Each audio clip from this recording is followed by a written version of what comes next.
Broadcasting live from the Business RadioX studios in Phoenix, Arizona, it's time for Phoenix Business Radio, spotlighting the city's best businesses and the people who lead them. Hi, welcome to Cultivating Collaboration and Avontage, where local freelancers and businesses connect, collaborate, and grow their business. My name is Sean. I'm the host and the founder of Avontage. I have Mark Jamnick, my buddy, my co-host, an amazing Avonti with us at the Phoenix Business Radio X Studios. How are you, Mark? I'm doing great. Thank you so much. Excited about our messaging today, our conversation of who we have. Awesome. Well, before we get started with our guest, I kind of want to know what you've been up to. I hear you're doing something pretty cool. So what the heck's going on? I'm ready for a mic drop here. Yeah. Yeah, so since the last time here, I have embarked upon van life. So I sold my home about 3 weeks ago, sold my car back in the end of January, and have been researching it, have been studying it, have been seeing the ups, the downs, the challenges, the opportunities, and all of that. And over this last week, I have been on the road. So it has been exciting. You and I had a call yesterday. It was really cool because you're like, "Where are you?" I'm like, "I'm in Sedona." And I turned the camera and we were there. So it's been those cool things. And also I've really wanted to express myself like in a very authentic way as well. Because earlier in the week, I was in Flagstaff, and it got down to 27 degrees at night. Oh. And I have no insulation in the van. I've got no heat. And I woke up, and I'm like, you know what? I got to do a fun video here. I'm like, look, it snowed last night. It's beautiful here. And it's cold. So I did that on Instagram, and so it was a lot of fun. So I'm basically looking to capture both the amazing things, like I think what we tend to see glorified on Instagram, and also bring some of the reality to it as well. Well, I can tell you I'm a little bit jealous because this is selling the house, selling the car, buying a nice van. You're going to, do it up and get on the road. This is one of the things that you always kind of imagine you wish you could do. With wife and kids and school and all that, it's kind of past my stage. But I'm going to follow you, and I'm going to live through you vicariously. Well, thank you. So yeah, and you've been make sure you document that. Yeah, you've been supportive. You've been helpful, and I know even I had a chance to bring the rig by your house, and we had a chance to catch up, and you were able to outfit me with a couple things. So, it's been wonderful, and so I'm really looking forward to capturing this. This is so different from what I'm used to. I'm used to Camp Marriott. And so this is going to be a really great experience, and I love challenging myself. So this is really the other thing for me to speak about. So much of what I talk about with business owners is really organizing their way to productivity and really getting that piece out. And right now my life is a little bit more of a mess. So you need to apply some of the exactly. tools. Well, yeah. I mean, it's one of those things. It's just there's things that are changing, and it's going to give me a lot more perspective on what others may be challenged with. Right. So that to me is really where I feel like it's at, and it gives me another perspective. I think we all need to look collectively at how do we see the world, and then how can others see the world as well? So I know we're getting a little bit more philosophical here. At the same awesome. time, I want to, I'm an outdoors guy. I love nature, and you're going to be hitting a lot of the cool spots, right? Absolutely. So we'll make sure to follow you. What's your Instagram handle so people that want to follow you? It is Mark Jamnick. Mark Jamnick. Yep. So it's at It's Mark actually Jamnick. at Mark Jamnick. So that's MarkJam as in Michael, and as in Nicholas, IK. Wonderful. We'll be following. Yeah. I'm gonna, make sure you record it and have everyone follow you. So I love that. One other quick thing too. I'm also going to be releasing a YouTube video every 2 weeks. Okay. And so for those that want to subscribe to my channel, I've been telling people about youtube.com/Mr. Enjoy Life Daily. Mm-hmm. Like if you type in MR Enjoy Life Daily, you'll get to my channel, but it kind of redirects. So if that doesn't work for you, or if someone's listening in, you could go to enjoylifedaily.com/vanlife, and you'll have an opportunity to click the subscribe button over there. I love it. Yeah, I love it. It's awesome. Thanks for letting me share that part of my life right now. Oh, absolutely. Yeah, this is exciting times. We kind of went. We're doing a new thing in our launched a new platform with a completely new redesigned interface. I'm excited about that. It really has. What we did was we took a lot of what we had learned in the last year, and from what we heard from the users and how we saw them, how they were using their platform, and we did our biggest update so far. So the site looks completely different. It's a lot more user friendly. The search tools are more powerful. We actually added a member directory where members can actually reach out to each other directly and propose collaborations, and there's different filters and different ways. So we're excited about that. Well, I just signed up for next Friday. There's going to be the collaboration hour, Collaborative business hour, collaborative business hour. So I'm looking forward to seeing all of that, and I know I need to simply just hop in and really update my my profile here. So I'll be doing a live demo of the new site, and our members love that Zoom meeting. Mm-hmm. We used to do it weekly, but now it's monthly, which is a little bit better. But it's a great place to meet everyone that's part of the community and kind of see how it works and how people use it too. Yeah, and if I could just make a quick plug, because that is really where I feel like I got a really good connection to other Avantees, right? Mm-hmm. So as we were doing them on a weekly basis last year, we had an opportunity to have people pop in. So as people are listening, and they're thinking about, okay, I'd like to be on that next one, I really invite you to do that, because you'll have a chance to see the community. You have a chance to see them outside of, inside of a Zoom window, and really just an opportunity to share your story, meet other people that you could collaborate with, and or people that you could offer your services to. So I really feel like it was a great place for me to start to plug into last year, and something that I look to continue to plug into. Awesome, great, looking forward to seeing everyone. Cool. So now on to our awesome guest. So Ashley Bright, my friend of how many years now? 3, 4, 5, it's got to be 10, at least 4, 20, maybe 30. More. Feels like forever, but not in a bad way. Forever. Yeah, we were. Yeah, so how have you been? I have been great, and I have to say I was sort of biting my tongue wanting to jump in on the van life conversation, because I think given the pandemic we've all been in and staying home, that has been our one outlet as a family, is camping. And the being cold story, I don't know, 3-4 months ago, we went to Benson and camped on a horse ranch, and it was wonderful.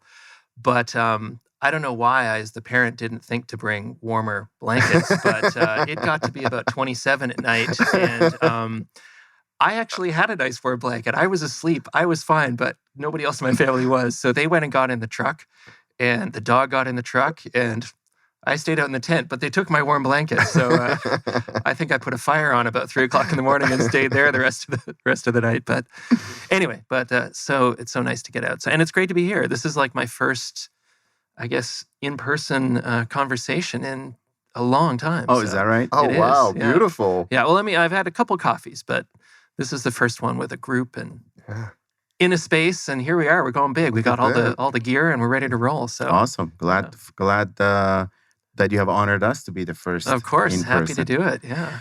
Great. So I kind of want to start out with maybe tell our audience. So you are Ashley Bright, the message fixer. That is You're correct. entrenched in the local startup community here. That's how I got to know you. Give us your message. What is it that you do? Sure. So, I learned long ago that, people can have great ideas, but the key is being able to communicate that in a way that other people feel it and want to help you. And so I started working with entrepreneurs and business leaders and nonprofit leaders to help them tell their story, help them more effectively communicate through whether it's pitching or virtual calls or on social media, so that they can do 3 key things: attract attention, attract resources, and most importantly, attract allies in order to take what they're doing and really grow it and have an impact. And I have loved doing that. And the diversity of people I get to work with and meet is it's infinitely fascinating. So, yeah. I love that. Yeah, that attracting allies, that's such an awesome term, because that means literally everyone. It could be your employees, your team members, your customers, your, people that believe in you, investors, right? Anyone that... Yeah, and as an entrepreneur, we're all entrepreneurs here, that, that it's not an easy road. And so Tell me you about it. need everybody, Right. you know, whether it's sort of the professional help that you need, a variety of different skill sets to help your business grow, and then just, you know, mentors and, you know, well-wishers and cheerleaders and everybody to kind of get you through those tough times. So, yeah, I think that's a great catch-all. That You is, I mean, entrepreneurs need that is, allies. you know, when Absolutely. you think about it, that is our currency. You know, aside Mm. from money and monetary, you know, one of our biggest currencies is our network. The people that we know, people that we can tap into, people that we can exchange ideas and you know, thoughts and skills. That is something that's one of the most underestimated, undertapped, you know, human values or human resources that it's not, I think, talked about enough. Yeah, it's that human capital, Human that goodwill, capital. Thank you. Yes.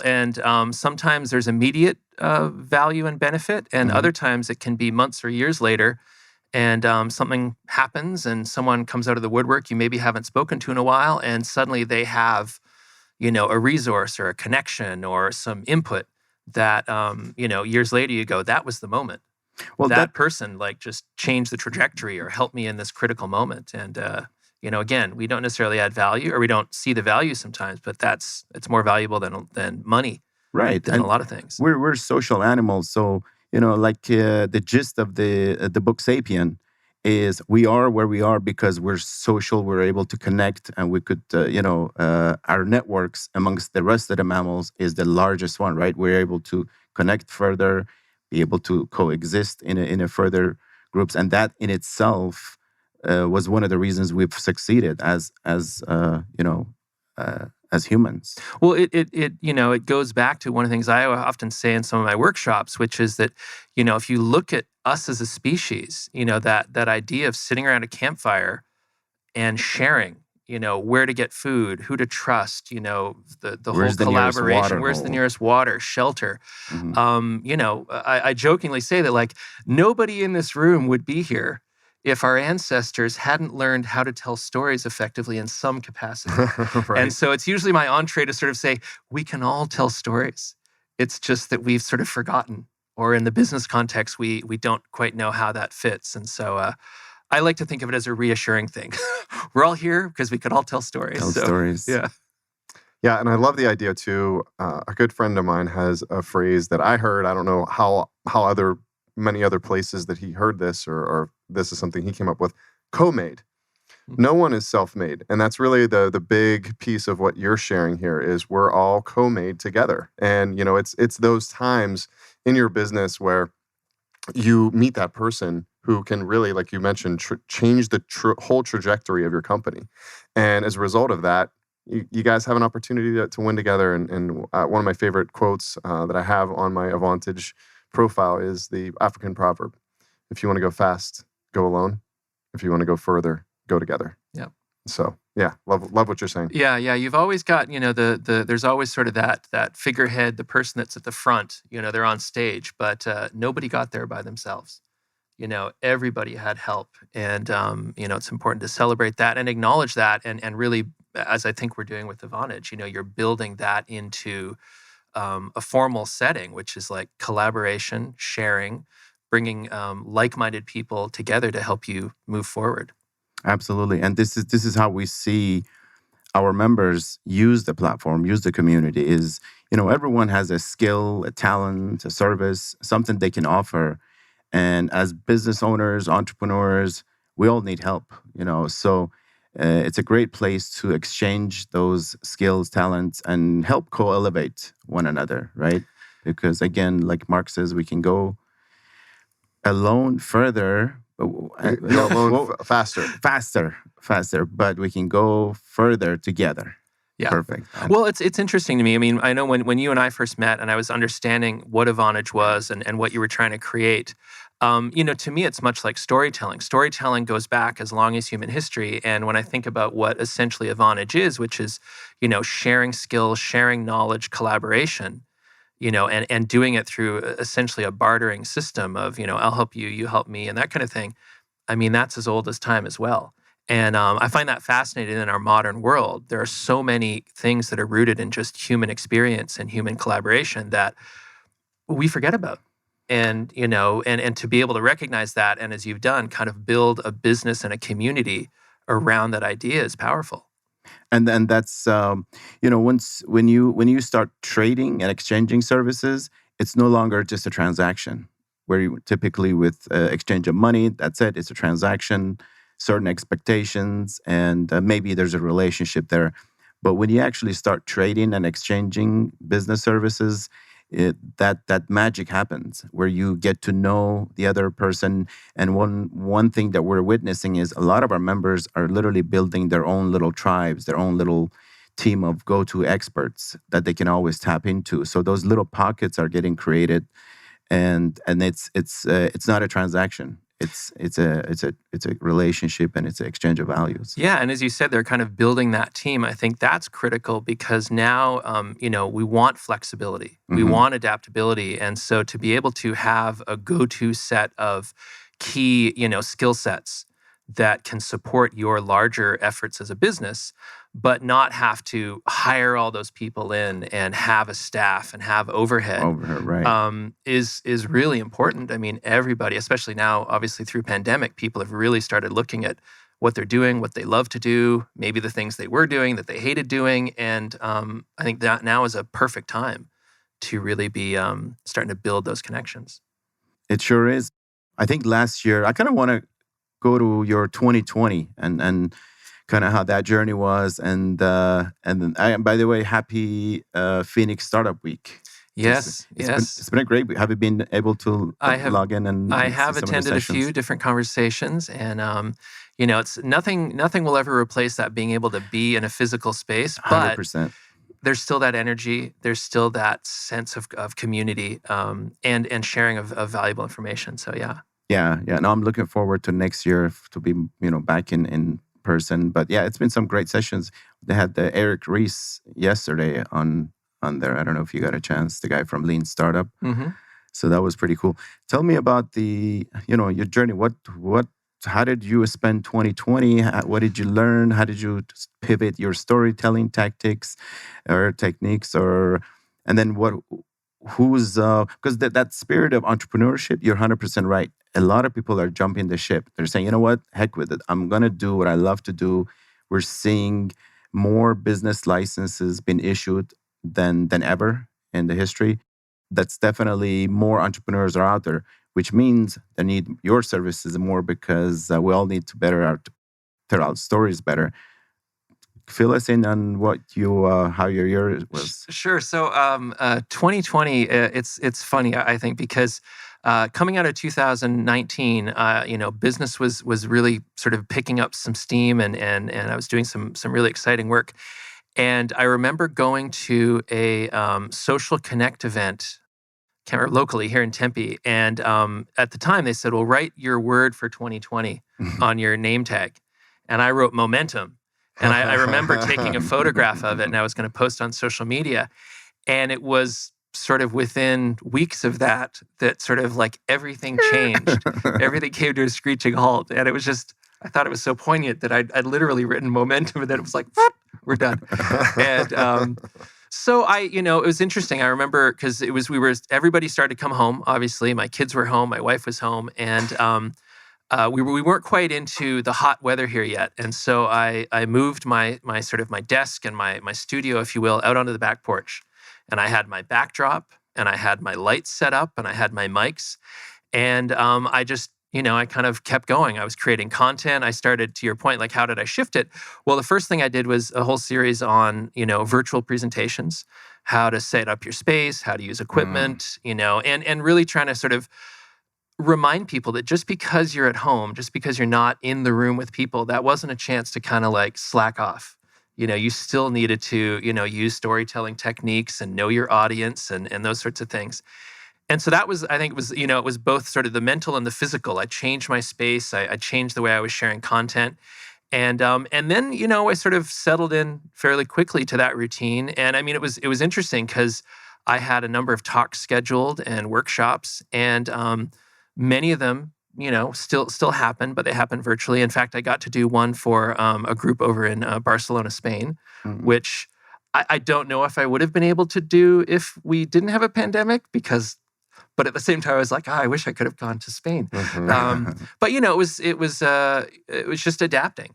and recognizing, and also I think from a technology standpoint, learning how, what are the different ways we can use the platforms to create that engagement and still try and create something similar that we had where there was a level of engagement and collaboration. Yeah, and so it's, adapt and kind of keep the momentum, Pivot was as the my key original word, word huh? was. Yeah. Pivot. And I remember meeting you after attending one of the meetings. I saw you there, and I'm like, oh, I love people that talk about messaging and keep it clear, keep it specific. And what I'm even hearing inside of your conversation there is, you just adapted and pivoted specifically on your message. Like the messaging, you kept it the same, yet, can you kind of speak to that point? Because I think so many people, when there's this pivot that's needed, most people tend to sometimes throw the baby out with the bathwater, right? So like you stayed on focus, you stayed on your message, even though that message was now no longer about you being on stage, it was about you, virtually preparing yourself and presenting yourself. Could you speak to that? Because I feel like the messaging piece is, obviously you've created a whole business around messaging and the fact that messages need fixed. Yeah, no, and I mean, it's a great point because for me, it was that, I think that first few weeks, it was sort of this sense of like, well, how do I pivot or what do I do? How do I change things? And truthfully, it just became, it was very much being aware of the different environments that we were currently operating in. And so two things for me was, strictly from a messaging standpoint, I started incorporating virtual presentations, virtual pitches as part of the information I was putting out there on my website and social media. But also I think about the awareness of what everyone else is going through. And so in the, when I was on calls with people or on interviews and things like that, I was always acknowledging, that, hey, this is a challenging time we're going through, and being very aware of that. Not being tone deaf, especially in those first few months, to the fact that this was incredibly jarring and scary. And, not trying to sort of doom and gloom it, but just really be conscious of that. And I noticed that naturally, as I noticed other people as we got 6 months in and that kind of thing, that sense started to taper off. And people were now kind of into a bit of a routine. And so I followed suit.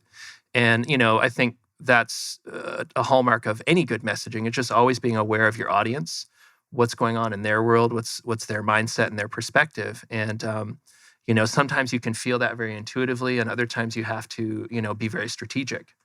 Sit down with your team and say, okay, here's what's going on. How are we messaging slightly differently? What's our strategy? And being very conscious of that. Because the worst thing, and we've seen this now as obviously 2020 has progressed, that organizations that are tone deaf to what's going on in the world, be it pandemic, be it other social activities and events, can really be detrimental, and kind of pulls the curtain back on your organization, and for a lot of people, not in a good way. Mm-hmm.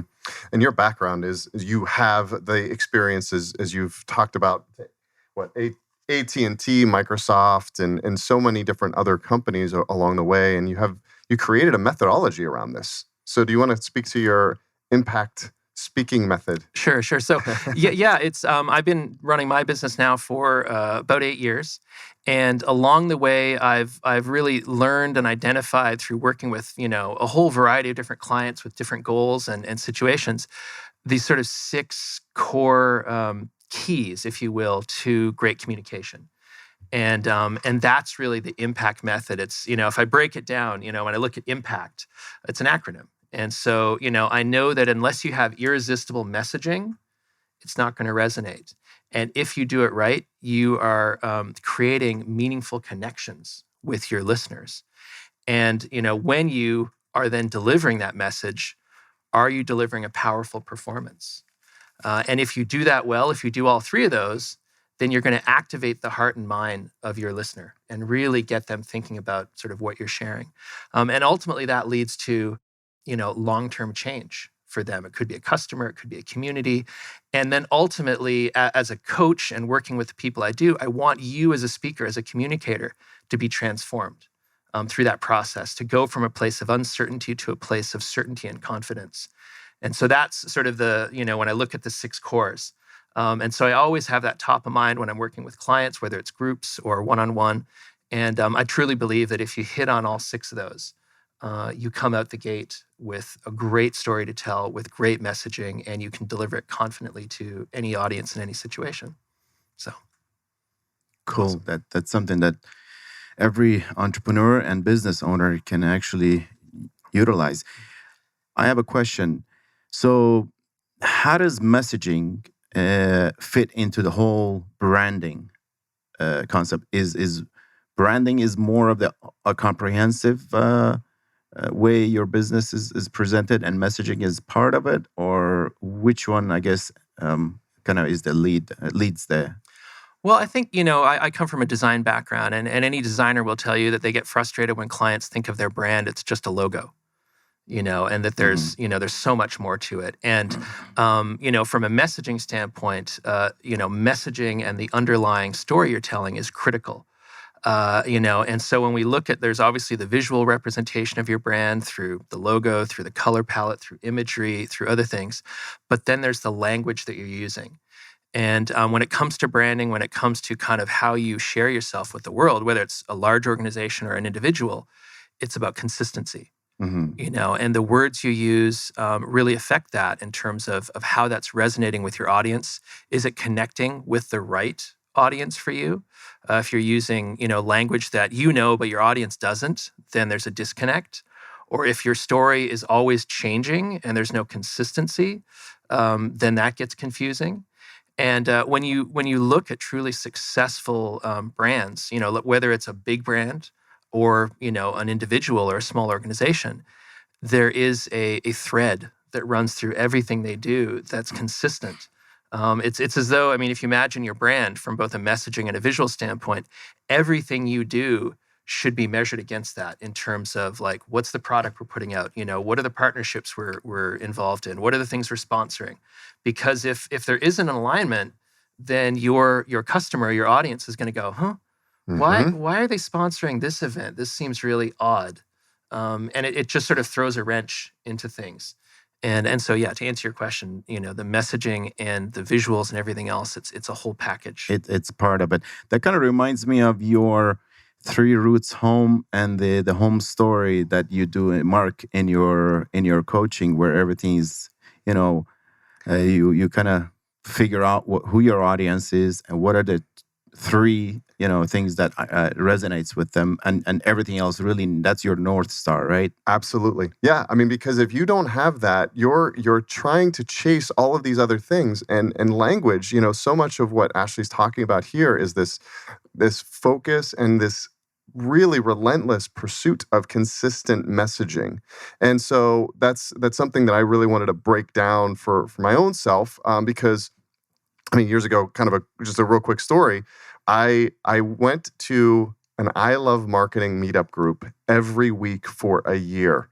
Joe Polish and Dean Jackson do this I Love Marketing podcast, and I went to there for a year, and it was funny because every single week, this was again probably back in 2013, at the end of a year, there was someone that had been there almost every single week as well as I had. And they're like, Mark, we love your persistence. We love how much you're coming here.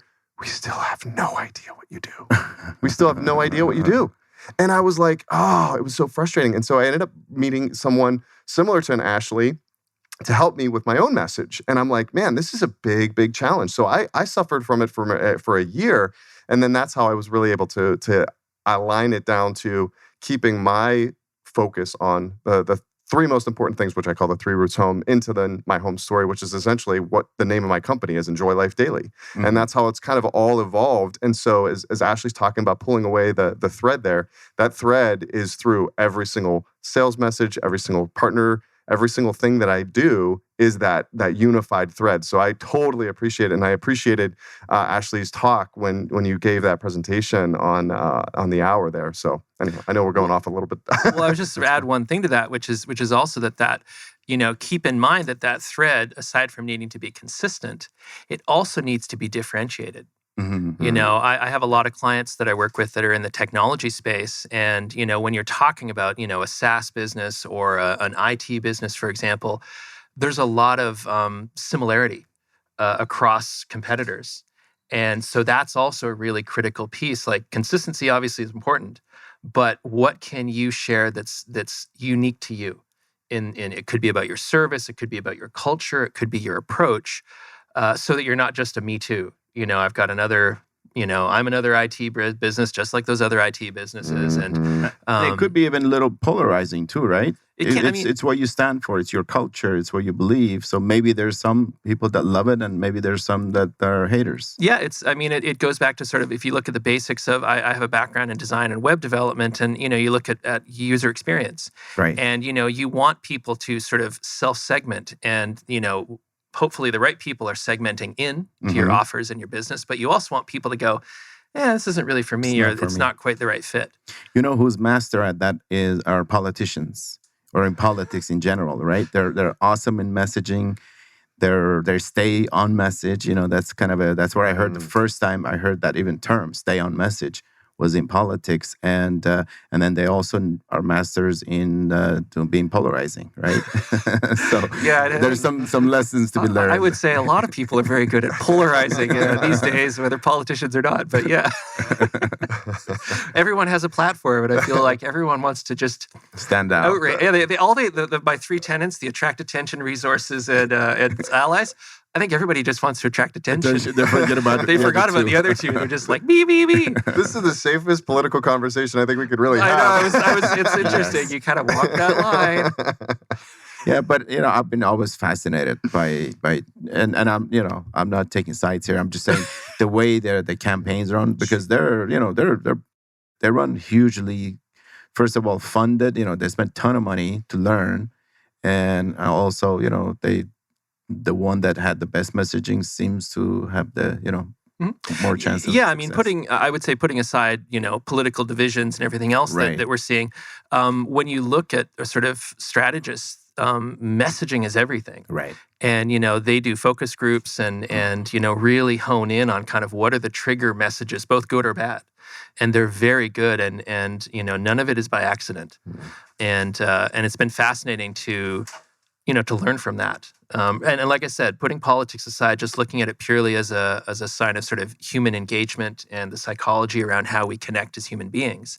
It's pretty amazing to see how a couple tweaks to the words or the language you use can, like you said, completely bring people in, completely polarize other people. Right. And mobilize. Exactly. Part of it is you mobilize and build your community. I mean, one of the things I've been doing over the pandemic is really is reading a lot of books about sort of that human psychology of communication and decision making, and I've really been intrigued by a lot of the polarization we've seen in the last year, about kind of what's how is that triggered, and how do we turn it the right way, and how do we sort of move things forward in a positive way, using a lot of the techniques that we're seeing bringing about some of the division.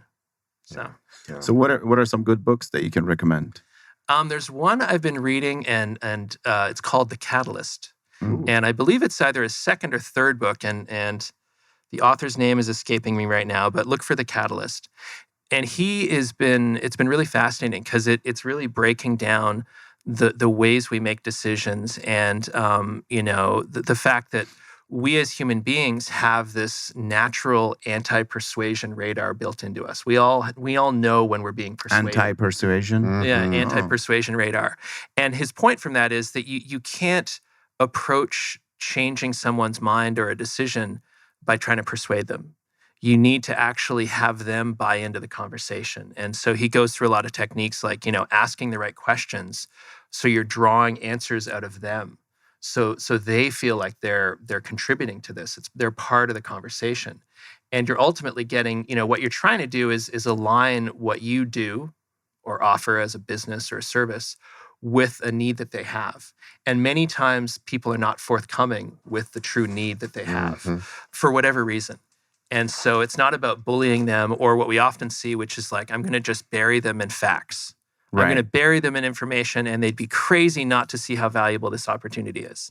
And then they still walk away. Forget about business. I need to read that book for my kids. Yeah, no, it's universally valuable for human interaction, I tell you. Yeah, but fascinating. As long as you use it for good. Right. No, that's that's a skill. That's a skill, and and it's something that you can learn, right?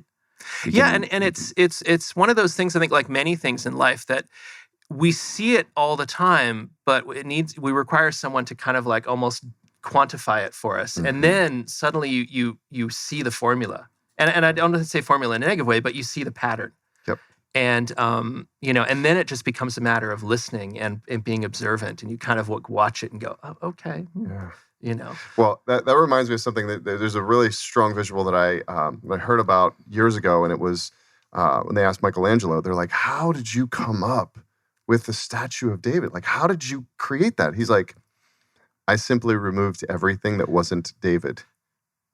And that's essentially kind of the things that you're talking about, is like taking away some of those other things that aren't necessary to get down to the real core, and you start trimming away all the other things. Well, yeah, and it's recognizing that it goes back to that very basic tenet, which I think is true of all human relationships and interactions, which is empathy and understanding where that individual is coming from. And if you can start to do that, you realize that often the things they're saying are not truly the barriers to the decision. It's just that they feel like, I don't want to do this, and I'm going to come up with a bunch of reasons why. Yeah.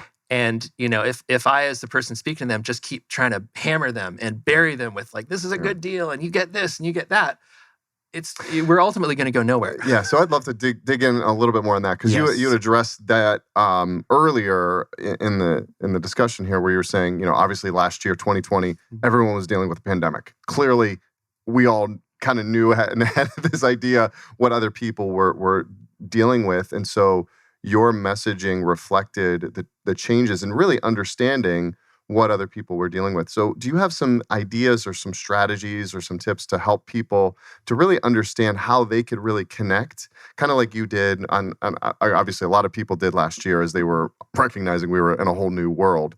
But what are some strategies that you have to really get down to the core matter, which really is what people need? Like, they need someone to be able to draw that out of them and pull that out of them.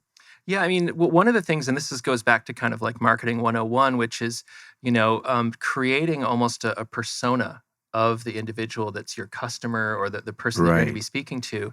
And it's not just, I mean, there's the usual things, the usual things in terms of, what do they like? What do they not like? Age, demographics, things like that. But I like to go deeper in terms of, what keeps them up at night? What frustrates them? Why do they feel this way? And again, that sense of empathy. And so when you start to define that for your customer, let's say, or maybe you've got a few different, you start to get down at the deeper root of things. And it's yes, there's an ultimate sort of benefit, let's say, to them using your product that's at a very straightforward, above board level. But there's always that underlying motivation. And so that's one of the core areas that I work with people when I'm helping them with their messaging, is like, yeah, I know that at this level they need X, Y, and Z. They need to remain profitable. They need to be productive. Their team needs to do this, et cetera. But let's go deeper. Like, why do they need their team to be productive? What happens if their team isn't productive? What happens if they don't meet their revenue targets? And getting down to that level of like, oh, they're going to lose their job. They're going to lose their business. They're, like, what is that? They're going to lose face. And that starts to uncover how you now create messaging that is more the real pain points. Exactly. Dig those out. This is actually, we kind of went through this exercise with our Lindsay is a UI UX designer on our platform in our community. We went through that exercise of customer experience and customer journey. And one of the things we did was we started with what we call D-1 to D100. So where were they the day before they meet us, they find us online? And then from there, what was that journey like? What was our messaging? What was the feeling, the way we made them feel, all the way through onboarding and engagement, and 100 days later when they were on the platform and using it. So part of that exercise was literally do exactly what you said, was break them down, identify each type of persona. What are their pain points? What keeps them up at night? What motivates them? Find those little things and kind of try to do everything around it. Design the platform that way, our messaging, everything through it. And it's such an eye-opening exercise that it really makes you get to know and have more empathy for your customers, and in our case, for our members. Yeah, and I mean, the critical next step that I find with now that you've started to identify that is then look at the decision making process. And this goes back to sales kind of 101, where it's where are they at in this decision making process. And so when I work with clients and let's say they're pitching to an investor, and one of the key things is like they're not going to throw money at you and sign contracts in this 10-minute conversation. So remember that. And so you're not going to try and share everything. In fact, I just did a video about this the other day. Malcolm Gladwell has this wonderful concept. He refers to the difference between offering someone candy or offering them a meal. And so his point is that, you want to be sure to offer candy to entice them. It gives them, some things to attract and build interest so that then they make the decision to say, hey, Mark, that was amazing. I'd love to sit down and learn more. And so now they're now engaged in the meal. And when I say the meal, that could be, a longer conversation, a phone call. It could be now they're into the third page on your website. Right. And they're wanting to learn more. And so that's, again, another really critical piece. So you don't want to offer the whole meal up front. No. I mean, because again, we don't know. Like maybe they just had a big meal. Maybe they just came from another meeting and they're overwhelmed. And here I am with my 12-page overview of my product. There's also a lot of anxiety around decision making, right? As in our case, during the onboarding process, and they're making all those little micro decisions.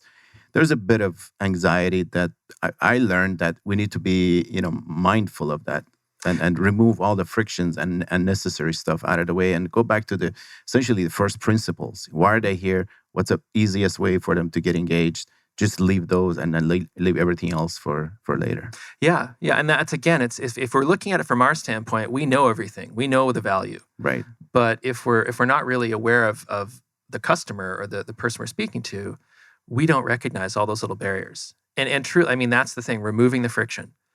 Anything that's a challenge. And, it's one of the reasons, in the most basic sense, I look at, I work with clients and they have their talking points for their presentation. But then they also put like those key bullets up on the slide. And I'm making the point that like, you're already speaking to those. Don't make the listener try and read them too. Mm-hmm. Just put a nice big photo up there or a very powerful graphic. So it gets back to the basics of how, we make decisions as human beings, how we process information.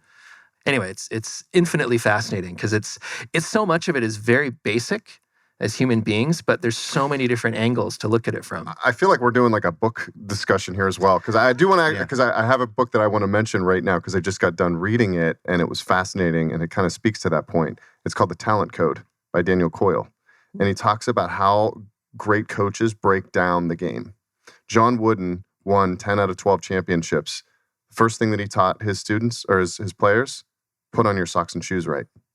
He broke down the game to being able to, let me show you how to put your socks on right. Let me show you how to put your shoes on right. Because if you put your socks and shoes on right, you won't get blisters, you won't miss practice, you'll be able to play your best game, and we'll win championships. So I love that. What was the Malcolm Gladwell book that you mentioned? Actually, I've read a few of his books, and where he talks about the candy versus the meal, I think I actually read a founder's blog who referenced him saying that. So to be honest, I'm not sure where that came from, but it was attributed to him. So I was like, all right, great. I'll give credit, but I'm not quite sure where it came from. This is fascinating. It's a conversation that it can go on forever. So what's 2021? What's coming up ahead of you, or what's exciting? What are you excited about? Well, I'm very excited about more of this, more of these getting back into physical interactions with people and being in proximity. So that's very exciting. I'm continuing to grow my business and just working with more clients. One of the things I have started doing is starting to focus a little bit more on founders and people that are working in the clean energy and clean technology space. One of the things that I've changed my profile now on LinkedIn. It's I say that I'm on a mission to bring a positive impact to all humanity.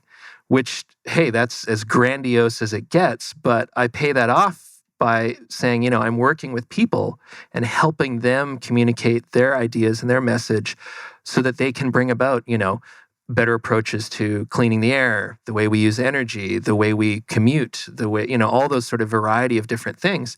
And it's interesting. I've been listening to a variety of different podcasts and reading about this. And from a technology standpoint, we have much of the technology we need to address many of our climate issues now. But the biggest barrier is going to be adoption. This idea that people do not want it in their backyard. And so to me, it's fascinating that, you'd think it's the technology, you'd think that it's the science, but it's really that people just don't want to change, or people don't want to have to deal with this. Right. Yeah. And so it's kind of fascinating to me. And so that's another area I've really been focusing on and trying to learn more about. One place where you can really value building allies and building people that believe in your mission, because it takes more than one person. It's so easy to just become absolutely overwhelmed and feel like I don't know where to begin. I'm just going to throw up my hands. And to me, it always brings me back. I had this. I used to live in Seattle, and this was 10, 15 years ago, but Seattle and Microsoft and Whole Foods and these organizations, obviously very progressive and that kind of thing. And I always remember this moment sitting at a Whole Foods in the cafeteria there, like having lunch, and they had, there wasn't just like one garbage can. There were like 6. You had like biodegradable and recyclable and paper and plastic and all these things. And I would watch people walk up to that and they'd scan it for, 10 seconds. And then they'd dump everything into whichever was the closest one to them, because they were nervous. They felt stupid. They didn't, what am I supposed to do? I'm standing here. People can see me standing here. And I love that because it's such a basic human experience that I think is emblematic of what we are seeing now and what we're going to continue to see in the decades to come, where it's like, this is a substantially better solution. It can save you money. It's going to make money, whatever the argument is. And you're still going to people going, no, don't want it. Why do I need it? Don't care. It's so fascinating because this is years ago, and I love traveling. It's one of the reasons that I'm doing the van life here. And I was over in Lucerne, Switzerland. And I was there on this trip, and we were all going out to dinner the one night. And of all the things that I remember, there's a lot of stuff that I remember from this trip, but this one really stood out. We were walking to dinner, and it was trash day.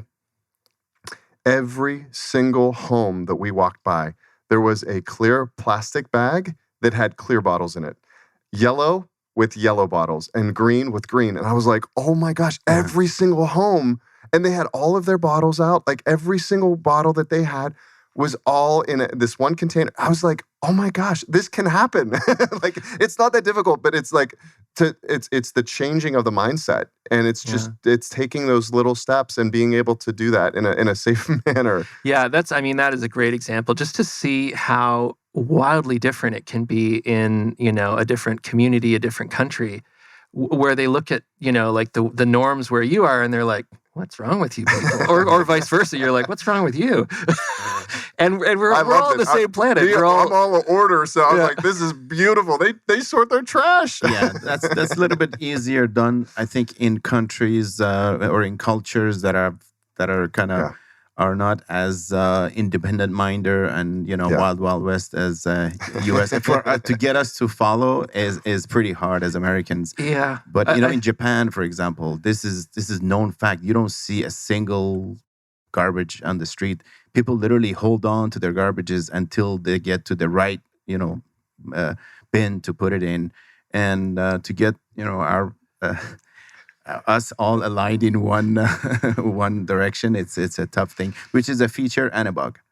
Yes, right? Yes, it's a great opportunity, or it can just be like, oh no, this is not going well. Right. Awesome. What else do you want to talk about? Well, I'll bring this up. You're asking about 2021. One of the things I'm working on is I referred to it first as a podcast, but then reality set in, and especially sitting here and looking at all the equipment and that's involved, I'm now calling it a live chat conversation. But essentially, I love to, just like we're having now, I love to have conversations. And every week I'm trying to set up, 3, 4, as many as I can, connection calls with just people I find interesting on LinkedIn and different platforms. And it's, and I always approach these and I say right up front when I reach out, I say, there's no selling. just want to build a relationship and learn and grow and that kind of thing. And someone said, why don't you just start recording those? And so I'm going to start doing that. It's called the Impact Tribe, and it's really just the idea that we're all human beings. We're all part of this tribe, and everybody's having an impact in their own way, in their own community. Some huge, some smaller, but I think it's emblematic of I think you said it, Sean, that like we're all going to need to work together. To collaborate, and there's so many problems, but there are also so many opportunities. And that's why I find sort of technology and social media to be this sort of fascinating double-edged sword, where it's like, yes, we've seen, I think, in the last couple of years how it can be used as a weapon to divide and bring negativity, but it's also such a powerful tool, again, for people to communicate and bring people together and create movements and give people voice. Give people voice. I think that has been incredibly powerful. And it's sort of, again, it's that double-edged sword, because now you've got a voice for so many communities and so many people that didn't have it before, but the voice is now bringing to light things that a lot of people don't want to deal with or don't know how to deal with. But I think that's, again, part of that human evolution, that collaboration, is we got to have these conversations, and start to work together. And it's not easy. It's painful in many cases, but I think it has to happen. Well, and picking something too, just to build on what you were mentioning about how you wanted to make this positive change, and you want to do that through IT. I think, as we look at this big, quote unquote, challenge or problem, however you want to language it, how can you, and what thing do you want to bring to that, right? Like because it sounds to me like you're taking your message piece, you're bringing that to an area that you see as needs help and support. And so tying those two things together, you're going to do your part, right? And so I think, as we look at a much bigger perspective, right? How can we look at the challenge that we see in the world and bring our uniqueness to it and solve that piece, bring you to it, and then be able to connect with other people that are also aligned with that. That's one of the reasons that conscious capitalism for me all of those years ago connected, because it was like about businesses existing beyond just making a profit. And so, you start to find yourself and you start to align yourself with other people that are doing that. And everyone is really looking to, rising tides rises all ships. So I love that we're at a place where everybody, whether you're one person, 5 people, 100 people, can have an impact in their specific area of interest, area of expertise. I think that is what's so powerful. And it's been really interesting with the pandemic. I've got a 13-year-old, and he's incredibly inquisitive, and he's fascinated by the world and global governments and politics and a lot of things that when I was 13, I certainly wasn't talking about. But it's forced me to have these conversations with him about what's going on in the world. And I mean, the other day he informed me, and again, I'm not sure all the things where he's getting all this. He's just a voracious consumer of information. He said, the next decade is going to be one of the most challenging and turbulent times we've experienced. And, I sort of was taken back by that, just his perspective. But, I also then had a big conversation with him about how, we can bring about a positive change through all of this, and also why that's happening. When you look at kind of our at least in North America, our history and our culture, this is a reckoning, if you will, in so many ways.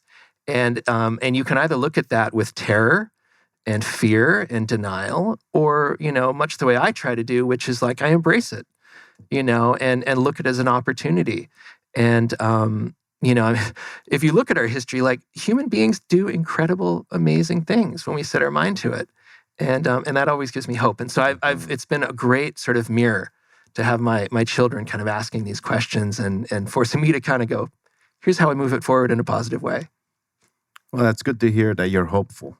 You have an optimistic view in there. I think we have to. We have to, because, And it's all about, I love that I say this all the time and I put it out on social media, but it's like what you focus on becomes your reality. And Absolutely. I've become particularly sensitive, I'm curious, I'm drawn in. There's sort of that drug of social media that gets you. And we go down those rabbit holes. And it's amazing to me how I can be feeling great and then get sucked down a rabbit hole for 10, 15 minutes, 2 hours, and come out the other side and just feel like drained. What is wrong with people? Right. But it's just a little window into humanity that I've just seen, but it's devoid of all the other things.